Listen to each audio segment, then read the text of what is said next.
Hi, my name is Léonie Lapierre. I am a second year student in the BULS program at the Université Sherbrooke, and today I will be answering 3 questions that were submitted to me during the Cardex meeting we had at school. These questions are from a review that was made from my peer, Catherine Moreau. And so that's it. Let's just jump right in. The first question is about my analysis of C3. So it talks about the importance. Well, actually, I'll just read the question. In your C3 analysis, you explain how important it is for you to engage your students in their learning. Give details about the process you go through when you select an activity for a group. So, of course, the first thing I would do whenever I had to plan a new activity or at the beginning of my practicum when I just got there, the first thing I did was to consult my associate teacher, get to know the interest of the students, get to know their needs as well. So asking questions like, okay, so in this particular group, what student has, learning disabilities, or what student is really above the standard or the general understanding level, which student is the leader in this group, and just validate my observations and get her input as well as to know the interest of the students in general. Then whenever I had to plan an activity, the second thing I would do would just before looking at the manual or anything, I would just think of my goals, the purpose of my activities. So I knew right away that I wanted my activities or my lessons to be really challenging, but in a good way. So what I mean by that is I just wanted to mix different elements. So I would never just think of an activity that would imply like only one grammar rule. Not that I don't believe in that, just that I prefer to bring up that kind of thing more as a feedback. So during an activity, I would just take a short 5-minute break or do a grammar capsule.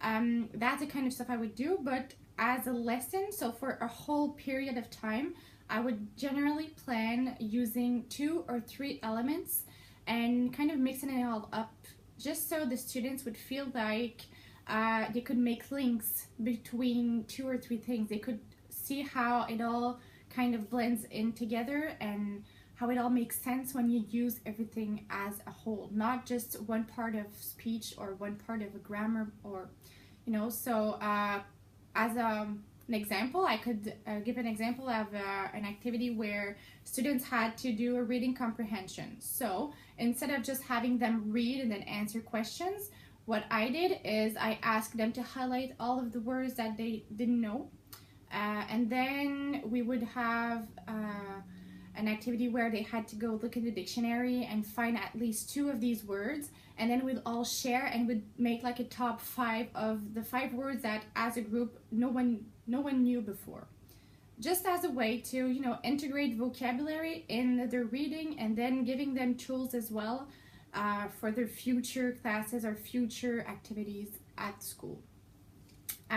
Once that was done, once I knew where I wanted to go, I'd say that, well, I would just sit down, look at the manual, look at the student exercise books, look at the Guide du Maître, all of those resources I had at hand, and kind of build my activities using them. But usually I'd say that I always had to adapt them to fit the needs of the student,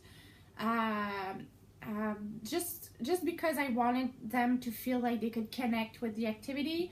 And sometimes I feel like the manuals don't really take into account everything that goes on in the life of a student. So I would just make sometimes small tweaks, or other times I would just say, okay, no, I'm not using this activity at all, and put it aside and doing my own research and coming up with my own ideas. So I think that covers pretty much what I wanted to say.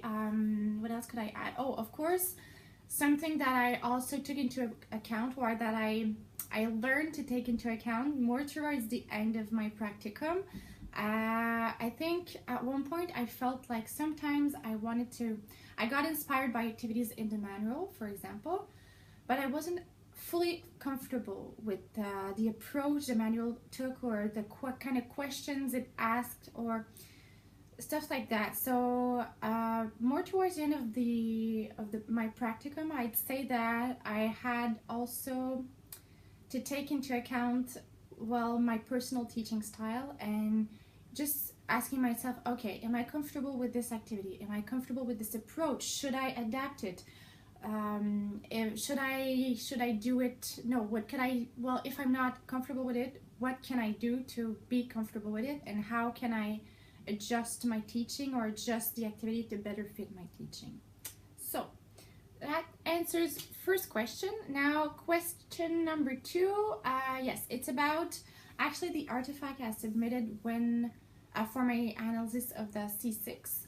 So I submitted in my portfolio a grid, just a grid I used with my students. It was for a group activity where they were going to be put into teams, and the reason why I created this grid is simply because I knew that this group was a little bit more, they got disorganized really quickly. When they didn't know exactly what they had to do, these students would start chatting, they would start goofing around, just lose focus completely. So I created a grid with 4 roles because I didn't want to keep them from doing teamwork, because I really think that it's crucial actually in English classes to use teamwork.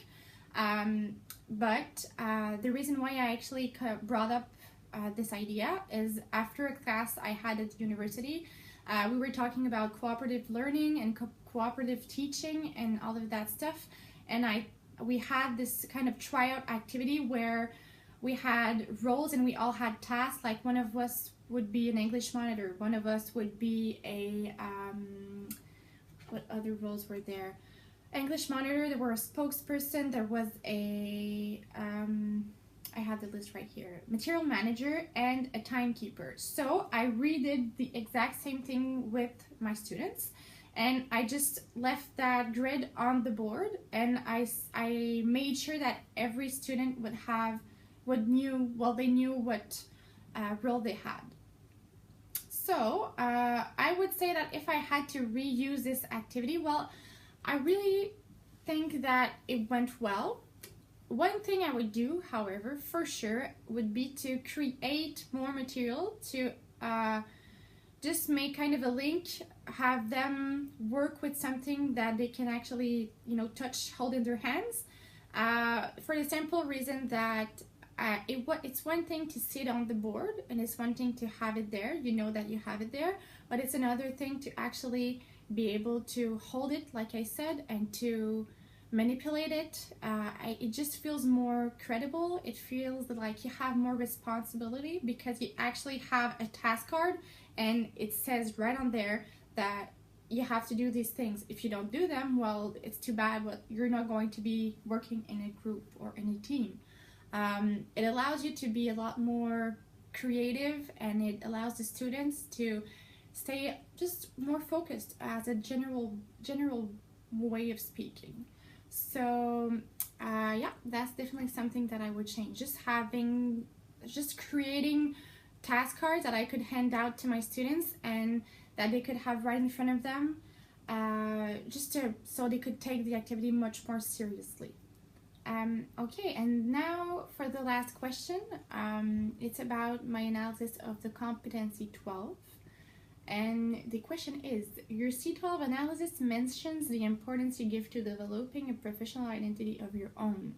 As its reflection was written during your first year in the BUILD program, how has it evolved throughout your second year?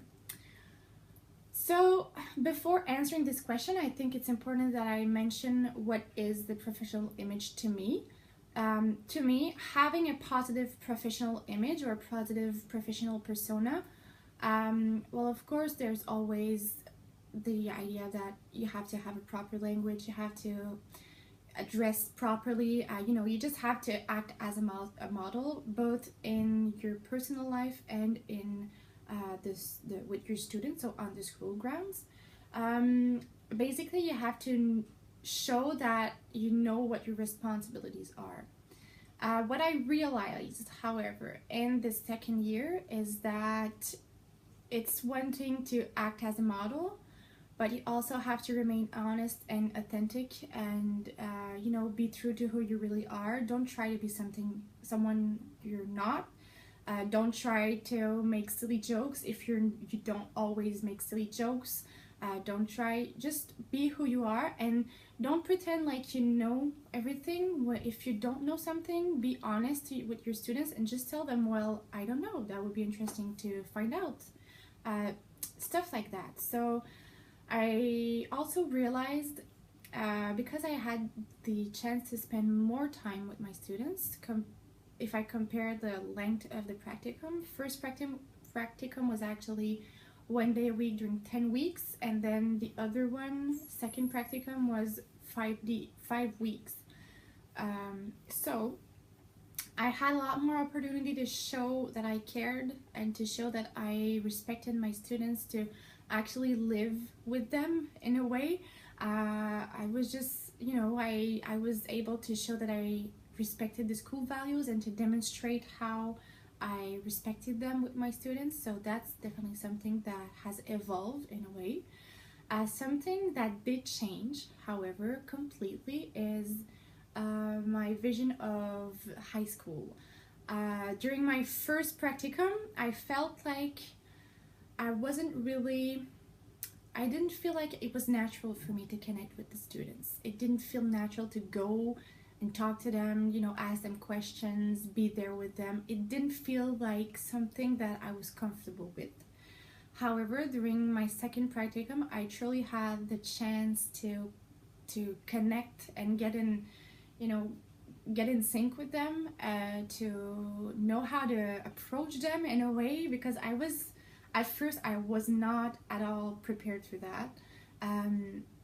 I was able to spend more time with them and to create links with them and to get to know them, get to know what their interests are, and then this really helped me to understand, well, okay, my students are like this, and this is how I have to be to help them out and to show that I'm there for them. It's not just about having the same interest at all. It's not about, talking about, it's not just about small talks and stuff like that. It's also about having the ability to show that you're there, that you care, and that you're not going to change, and you'll be able to go beyond what you have to do every day. And that is something, yes, so that is something that I learned.